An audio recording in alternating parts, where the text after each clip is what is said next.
今日取り上げるのは第二次世界大戦の時代に登場して現代の軍隊でもスタンダードになっている自走砲という兵器です。自走砲ですね。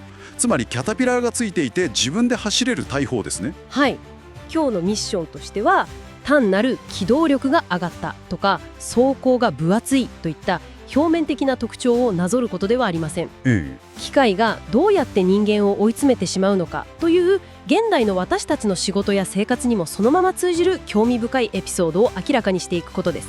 自走砲の歴史を深くたどることで人間と機械の本質的な関係が見えてくるということですね。はい。早速紐解いていきましょう。今日ではすでに軍隊の中で当たり前になっている自走砲ですが、そもそもこのアイディアっていつ頃からあったんでしょうか？ですね、アメリカ軍の話になるんですが、実はずっと昔でして1919年にまで遡るんですよ。1919年ですか？第一次世界大戦が実質的に終わった本当にすぐ後ですよね。そうなんです。この年にウェスターベルト委員会という砲兵の近代化を検討するための重要な会議が開かれました。はいはい。実はそこでですね、すでに自走砲の開発が未来の兵器として提案されていたんですよね。もうアイディアはあったんですね。そうなんです。しかし1920年代から30年代にかけて大砲のプロフェッショナルである砲兵将校たちがこの計画に反発しまして、その結果計画は長い間潰されていたんです。大砲を扱うプロたちが自走砲を拒絶したってことですか？そういうことになりますね。なんででしょう。なんか新しい物嫌いだったのか、それともこれまでのやり方、馬とかに愛着があったのかななんて思ってしまいますね。そう考えるのは無理もありません。ただですね、当時の砲兵将校たちには極めて合理的で恐ろしく現実的なロジックがあったんですよ。合理的なロジックですか？はい。彼らは馬をトラックに変えて大砲を引っ張る、いわゆる牽引砲ですね。その方が絶対に優れていると筋道を立てて主張したんです。トラックで大砲を引っ張る方がいいと、わざわざ人の手で大砲を車から下ろして展開しなくちゃいけないのにですか？そうなんです。現場で命を懸けているプロならではのいくつもの理由がありまして。と言いますと？まず最大の理由はですね、牽引砲の方が背が低くて敵から目立たないということなんですよ。車の上に大砲を乗せてしまうとどうしても車体の分だけ背が高くなってしまうってことですね。その通りです。戦場において敵から目立つことというのはすなわち死を直接意味しますからね。確かに。どれだけスピードが速くてかっこよくても敵に見つかって撃ち殺されたら終わりですもんね。まずは生き残ることが最優先というわけだ。自分たちの命を守るためには地面スルスルの低い場所にカモフラージュして隠すことができる牽引砲の方が絶対に安全だったんです。なるほど。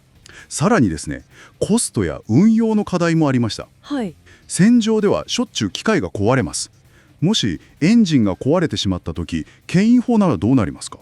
引っ張っているトラックが壊れただけなら、そのトラックを捨てて別のトラックを呼んで持ってくればすぐにまた移動できますよね。まさにその通りです。でも自走砲は車と大砲が一体化していますよね。もしエンジンが壊れたらただの車として使えなくなるだけじゃなくて、大砲そのものまで一緒にその場から動かせなくなってしまうんです。それは痛いですね。修理の待ち時間が長くなって部隊全体の火力が落ちるリスクが高すぎると判断されたわけです。いや、それもめちゃくちゃ説得力があります。なんか理屈の上では一つの機械にまとまっている方が便利そうに見えますけど、はい。トラブルが頻発する現場では大砲とエンジンが分かれている方が絶対に潰しが効くってことですね。そういうことですね。そしてさらに当時の砲兵の第一人者であったマクネア将軍という人が指摘した重要な課題もありました。何でしょうか？砲弾の扱いに関することなんですが、牽引砲なら弾薬を運んでくる車から砲弾をそのまま地面に下ろすだけでいいんですよね。でも自走砲だと高い車の上まで砲弾をいちいち持ち上げる作業が増えてしまうんです。大砲が高いところにあるから弾もそこまでよいしょって持ち上げなきゃいけないんですね。はい。野戦砲兵の主力である105ミリ榴弾砲は砲弾1発あたり 19kg もあるんですよ。19キロも。それを頭の高さまで持っていく。それだけでも大変なのに、もっと大きい口径の大砲になると負担はさらに凄まじいものになります。なるほど。敵に見つかりにくくてトラブルにもすぐ対応できる。しかも重たい砲弾を積み上げる手間もない。それらの大きなメリットを捨ててまで新しい機械を入れる必要を感じなかったわけですね。プロたちが反対したのは単なる言いがかりじゃなくて、現場を熟知していたがゆえの極めて現実的な懸念だったんですね。彼らのロジックは過去の戦争のやり方においてはもう完璧に正しかった。しかしその固定観念を無理やり打ち砕く出来事が起きます。1940年のヨーロッパにおけるドイツ軍による電撃戦です。戦車と飛行機を使ってものすごいスピードで敵を蹂躙していく、新しい戦い方ですね。ドイツ軍はこの電撃戦の中で自走砲をとても効果的に使ってみせました。その結果、牽引砲のスピードでは戦車のモータリゼーションのスピードに全くついていけないということが歴史的に証明されてしまったんです。なるほど。いくら理屈が正しくても戦場のスピードそのものが変わってしまったんですね。そういうことです。そこでアメリカ軍もこのままじゃ負けるって慌てて機械化に踏み切ったわけですが、今までは反対して開発を止めていたのに、そんなに素早く自走砲の開発が間に合ったんですか？時間が全くなかったので、アメリカ軍はすでにあったハーフトラックと戦車の車体を流用して救護市内で作り上げたんですよ。ゼロから開発したわけじゃなくて、あり合わせのパーツを継ぎはぎして無理やり作ったんですね。実際にどんなものができたんですか？ M7 プリーストという愛称がついたモデルが有名です。105ミリ榴弾砲を自走砲化したもので、時速は25マイル、キロに直すと約40キロ出ます。航続距離は165マイル、そして重さはなんと5万2000ポンド。トンにすると約23トン。23トンの巨体が時速40キロで爆走するわけです。すごいですよね。でももしヨーロッパの泥道にはまったりしたら、もう人力ではどうにもならないという恐ろしさもありますね。現場の兵士たちはかなり苦労したようです。しかしこの M7 プリーストは機甲師団の砲兵大隊に54門配備されまして、さらに軍団直轄の部隊などでも運用されました。戦車や装甲車に素早く追従して前線で火力支援を行ったんです。でももともと砲兵って最前線より後ろの方で敵の目から徹底的に隠蔽するのが鉄則でしたよね。その通りです。しかし自走砲には戦車のような装甲があります。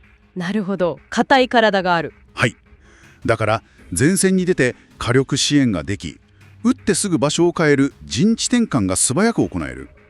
これにより敵の反撃をかわすことができたんです。スピードが守りに直結したわけですね。それは機械化ならではの機動力と装甲化のコンボですね。見つかる前に逃げればいいという新しいロジックですね。その成功は生産数の比較にもはっきりと表れています。牽引式の105ミリ榴弾砲が約1万門だったのに対し、自走砲は約2万台も生産されました。倍以上ですか？そのうち M7 プリーストは約4300両を占めています。そしてここからが本当に面白くなるところなんですけど、今自走砲の大きなメリットとして装甲や機動力といった話をしてきましたよね。そうですね。でも実はこれ以外に軍の上層部が喜んだもう一つ意外なメリットがあったんですよね。それが兵站なんですよね。そうなんです。兵站というと食料や弾薬をトラックで運ぶ補給をイメージしがちですが、総力戦において最も重要な資源、それは人なんですよ。つまり人を節約できるということですか？牽引砲では一つの大砲を扱うチームである砲班はもともと10人でした。10人。しかし自走砲になったことでこれが7人に減ったんです。7人、一気に3割減ですか？軍隊全体で見ればものすごい数の人を別の部署に回すことができました。それはすごい効率化ですね。さらにですね、大砲を撃つための展開時間も3分から1分へと見事に短縮されました。スピードも上がっている。でもなんで展開がそんなに速くなったんですか？牽引砲の時は大砲の足の先端にある中序というクワのようなパーツを地面に深く食い込ませるために大きな穴をスコップで掘る作業が必要だったんですよ。穴を掘る？射撃の凄まじい反動を地面で受け止めるためです。なるほど。さらに敵に合わせて大砲の向きを変えるときには大勢で力を合わせて重たい機械を人力で回転させるというものすごい重労働があったんです。地面を掘ったりみんなで汗水垂らして大砲を回したりする重労働が機械に任せられたなら、はい。残った7人の兵士たちはさぞかし楽になったでしょうね。エンジン様様、まさに機械が人間を救ってくれたわけですね。そこです。え？ここが今日の非常に重要な、そして恐ろしいポイントになります。どういうことですか？人数が減って準備が早くなった。では、残された7人は楽になったのか？ならなかったんですか？現実は逆に地獄のように苦しくなったです。へえ、どうしてですか？確かに機械は大砲を動かしてはくれます。しかし大砲を撃つための手作業は機械は何もしてくれません。手作業？まずメンテナンスです。大砲の筒、つまり砲身の中にはライフリングと呼ばれる螺旋状の溝が掘ってあります。砲弾をくるくる回転させてまっすぐ飛ばすための溝ですね。はい。しかし硬い鋼鉄の砲弾が激しく溝をこすりながら飛んでいくと、砲身がすぐにすり減ってしまいます。そうでしょうね。それを防ぐために砲弾には柔らかい銅でできた銅体、または弾帯というバンドが巻きつけてあって、はい。これが溝に食い込むようになっています。なるほど。柔らかい銅が滑り止めとクッションの役割をするわけですね。ところが大砲を撃つとその銅が高温で溶けて砲身の中にべっとりとこびりつくんです。うわー。さらに腐食の原因となる火薬の燃えかすである残渣も大量に残ります。あ、それを掃除しないといけないんだ。これをですね、硬いワイヤーのブラシとなんか特殊な匂いのする溶剤を使って激しい重労働でゴシゴシとこすり落とさなきゃいけないんです。なるほど。エンジンは掃除まではやってくれないですよね。確かに。そうなんです。この非常に面倒な掃除を今まで10人で分かち合っていたのに、これからは7人でやらなきゃいけなくなったんですよ。それはきついです。手間は変わらないのに人が減っているわけですから。それだけではありません。さらに砲弾の積み込みです。先ほど言った一発 19kg の砲弾をバケツリレーのように次々と手で運び入れます。M7 プリーストには最大69発、総重量で1トンを超える砲弾を積むことができます。1トン超えですか？それを高い車体の上までいちいち人力で持ち上げる必要があったんです。それってものすごい重労働じゃないですか。マクネや将軍が懸念していた通りのことが現実に起きました。さらに車両の整備や燃料の補給も加わります。これはキャタピラのついた戦車と全く同じレベルの泥だらけの整備が必要ということです。ああ、車のメンテナンスも増えたんだ。そして意外と見落とされがちなのが日常業務があります。部隊の団列、つまり補給部隊にご飯をもらいに行く時間も人数が減っても変わらないんですよ。ああ、確かにご飯を取りに行く往復の時間や距離は人数が減ったからといって短くなるわけじゃないですもんね。つまり業務量全体は変わらないどころか増えているのに、人数だけが削減されたから1人当たりの負担が爆増してしまったんだ。まさにその通りです。そしてその過剰な負荷がもたらした現場での最も恐ろしい事態があります。それが周辺防衛の欠如です。周辺防衛の欠如？どういうことですか？牽引砲の時代は10人のうち7人が作業をしていても、残り3人がライフルを持って周囲を警戒する余裕がありました。はいはい。しかし自走砲になったことで7人全員がギリギリの状態で作業にかかりきりになってしまった。つまり敵の歩兵がすぐそばまで近づいてきても誰一人気づけない状態に陥ったんです。うわー、それは怖すぎます。でも護身用の機関銃は備えていたんですよね。プリーストの愛称にもなった機関銃座があるじゃないですか。あれでは不十分だったんでしょうか？確かに50口径機関銃は強力です。しかしその威力を課すにはまず敵の侵入をいち早く検知する必要がある。いくら強力な武器があっても全員が砲身の掃除とか弾薬運びに夢中になっていて、誰も森の方を見ていなければ背後から手榴弾を投げ込まれて終わりだ。人間の目と五感による警戒という見えにくいけれど絶対に必要な機能がシステムからすっぽり抜け落ちてしまったんですね。その恐ろしい隙をどうなってカバーしたんですか？命に関わるんじゃ結局人数を元に戻したんでしょうか？いえ、人数は戻しませんでした。アメリカ軍は弾薬や燃料の補給、面倒なメンテナンスなどを7人の砲班に全てやらせるのではなく、大隊レベルで役割を集約するというシステム全体の変更を行ったんです。なるほど。現場の負担をシステム全体のサポートで引き受けたわけですね。さらに敵が来る前に早く逃げるための早期警戒のシステムを重視しました。早期警戒？早く気づくってことですか？周りを見張る人がいないなら敵が近づいてくるよりもずっと前にいち早く敵を察知して、自走砲のスピードを生かして早く逃げる。自分たちで戦って守るのではなく、システムとして敵に合わないようなネットワークを築いたんです。なるほどなるほど。大砲にエンジンを乗せた自走砲というアイディアは一見すると完璧な解決策に見えるんですよね。重たいものを機械が運んでくれるわけですからね。